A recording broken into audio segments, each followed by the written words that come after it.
Well, welcome to this edition of the 700 Club. Can you believe it? About $1 trillion of value has been added to the stocks since the Trump election. It's the Trump effect. The market is close to 20,000, almost there. It keeps getting closer and closer and closer. And it is simply an amazing run of stocks. And people are thinking under the Trump administration there's going to be a boom in our country, because we're going to spend money on infrastructure and we're going to get away with some of these terribly wasteful regulations. And oh boy, is he going to have fun. We've got Stephen Moore going to talk about some of the Trump policies that may take effect after the 20th of January. Wendy. That's right. The good news, some experts say it's because the president-elect has handpicked a strong team that values economic freedom, curbing out-of-control government spending and tackling the national debt at the same time. Mark Martin has that story. The Dow flirted with 20,000 again Tuesday. Investors clearly buoyed since Donald Trump's election. The value of the dollar hit a 14-year high on Tuesday as well. That comes as the latest Gallup poll shows U.S. economic confidence has also reached a new high. You can see here how it shot up after Trump's election. I think that what we're going to see is both Donald Trump and the country now turning to what his presidency is going to look like. He is almost done putting together his cabinet, so we have a good sense of who will be surrounding him if those folks are able to be confirmed by the Senate. And Trump's choices show his plans to surround himself with successful leaders who share real-world economic experience, including his latest pick for Secretary of the Army. Military veteran Vincent Viola once chaired the New York Mercantile Exchange and owns the NHL's Florida Panthers. Others include fast food executive Andy Puzder to lead the Labor Department, billionaire investor Wilbur Ross for Commerce Secretary, financier Steven Mnuchin for Treasury, and Goldman Sachs President Gary Cohn as his top economic advisor. We are going to stand up for the American worker like nobody has ever stood up for that worker before. Our economic agenda can be summed up in three very beautiful words: jobs, jobs, jobs. And Trump tweeting his economic strategy saying, "My administration will follow two simple rules: buy American and hire American." Meanwhile, there are rumors Trump could nominate conservative icon and CNBC contributor Larry Kudlow for the Council of Economic Advisors. Kudlow served on President Reagan's Office of Management and Budget. Trump's pick for budget director, Republican Congressman Mick Mulvaney, is also getting conservative kudos because he's a fierce deficit hawk, known for pushing spending cuts to balance the budget. One issue that could present a challenge to Trump's economic goals: President Obama has just delivered a parting shot at the energy industry, banning future oil drilling in much of the Arctic and Atlantic Oceans, and it's unclear if Trump will be able to overturn the move. Mark Martin, CBN News. With us now is Stephen Moore. He's an economist with FreedomWorks, and he is an advisor to the Trump campaign. Steve, good to see you back again. Thanks for being with us. Pat, Merry Christmas. All right, what's going to happen day one? What's he going to do? There's one thought that he could just, by the stroke of the pen, do away with all these executive orders that are clogging up the industry. Can he do anything as bold as that, or is he going to be more measured?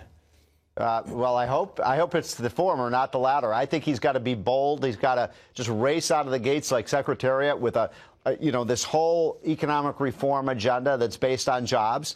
Pat, you could literally put 50 executive orders on Donald Trump's desk the day he arrives into the White House, the Oval Office, for the first time.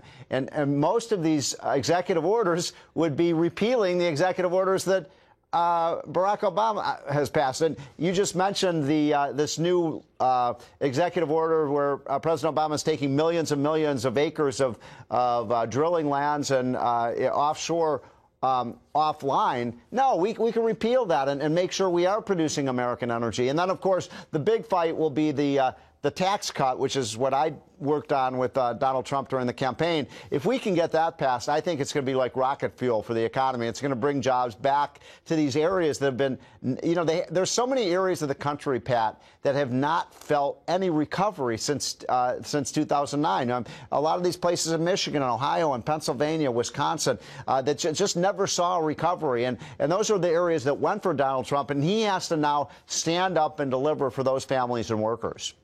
Well, let's take the tax cut. We're talking about taking the corporate tax down to 15%. Is the Congress going to go along with that, do you think? Yeah, I do. I think it's a jobs program. Pat, we have the dumbest tax system in the whole world. You couldn't come up with anything dumber that we have right now. We're taxing what we export and produce in America, but we don't tax what we import, so that costs American jobs. And then we also have the highest tax rate in the world. So what's happening is a lot of our companies are leaving, and they're going to places like Mexico, and they're going to places like India and China. We want to bring those jobs back, Pat. We want to be a magnet for factories and jobs and capital to come into the United States. And you bring our rate down from the highest in the world to one of the lowest. By the way, Ireland will still have a lower tax rate than we will. We'll be close to the lowest. And I think you're going to bring a lot of those jobs back. Well, I don't think we have to get the better of Ireland, but well, listen, Steve Mnuchin has indicated that there might be, in terms of personal tax cuts, that by the time they get through taking out the exemptions, it'll kind of balance out. Now, is it going to work out that way, or will there actually be tax cuts for individual investors and individual taxpayers? So first of all, I mean, the reason the business tax cut is so important, this is what's really important for workers, because I've always believed, Pat, you can't have healthy jobs that pay a lot of money if you don't have healthy businesses. And one of the emphasis that Donald Trump has made all along is we want our businesses to be strong and profitable so they can hire more workers. Liberals don't get the connection. They somehow think if you're helping businesses, you're helping rich people. No, you're helping the people who work for those companies. You know that as an employer yourself, Pat. Sure. I would make the case that small businesses need a tax cut, too. Did you know, Pat, there are 26.5 million small businesses in this country? 26.5 million. Those people, those men and women who run those businesses, they're the backbone of the American economy. We're going to make sure that they're facing lower taxes and less regulation. And by the way, I want to stress this point, Pat. When I've talked to small businessmen and women, some of the heads of these Fortune 100 companies, they say the regulatory stranglehold of government is what's killing them. They can't hire more workers because of Obamacare and all of these other rules and regulations. If you ease that burden, you're going to bring a lot of jobs back. I guarantee you. What's the mechanism of easing that? It's just crazy, some of these things. I read a column the other day in the journal that was so well written about these idea people, these wordsmiths that put together all these rules, but they've never been on the factory floor in their lives. Exactly. What mechanism do you do to to undo all these regulations? What do you have to do? Yeah, two things, Pat. Right. Number one, as I just said earlier, a lot of the regulations that Obama has put into place were never signed into law. I mean, never passed through Congress. We've had an imperial president who just feels like his regulators can do whatever they want. Trump has to come in and reverse those. Number two, you know, people are policy. And what Donald Trump has to do, and he's starting to do this so effectively, put good people in these regulatory agencies. You know, this gentleman, Pruitt, who was the Attorney General of Oklahoma, he's now going to be running the EPA. Now, what they proved in states like Texas and Oklahoma is you can have a prosperous economy with factories and oil and gas production, and you can make the environment safer and cleaner as well. Those are not incompatible, Pat. A strong economy with strong environmental protections, but ones that make sense. And I'll mention another one, Pat. It's one that sticks in my craw. Do you know that under the Obamacare law, if you hire less than 50 workers, you don't have to comply with the regulations. If you hire more than 50 workers, you have an avalanche of rules and regulations and mandates and taxes. So you know what businesses are doing, Pat? I mean, this is so obvious. They're not hiring any more than 50 workers. Once they get to 49, they won't hire more workers. Well, that's crazy. Let's get rid of that law so businesses can hire more people and we can have more jobs in this country. You know, I mean, this is not complicated. Let me give you a horrible example. It took place about a mile from where I'm sitting. There's a beautiful HUD project with apartments. It was magnificent. It filled up almost immediately. HUD was happy. The owners were happy. Everybody was happy on a piece of land.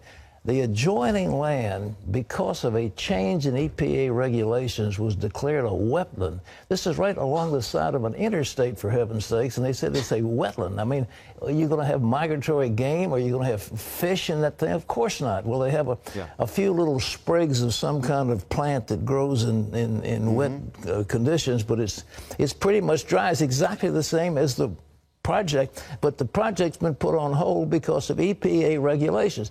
What do you have to do to get the head of the EPA? Is that a Senate confirmation, or can it is, and that's going to be a battle. We need all of your viewers and listeners to get into this fight, because the Sierra Club and these radical environmental groups are going to put up a big fight against Mr. Pruitt. I'm a big fan of his. I think he gets it. And by the way, I want to mention another one, because, you know, you are in Virginia, obviously. I live in Virginia, Pat. And what has happened to the coal mining towns of states like Virginia, Wyoming, Pennsylvania has been heartbreaking. You know, these towns have been decimated by regulation. And I believe, and I've told Donald Trump that, if we can get rid of some of these incredibly stringent regulations, we can put those coal miners back in the jobs where they belong. And incidentally, you know, every time we close a coal plant here in the United States, China and India build 10 of them. So all we're doing is sending our jobs to China and India. It doesn't make any sense. It's not good for the environment or the economy.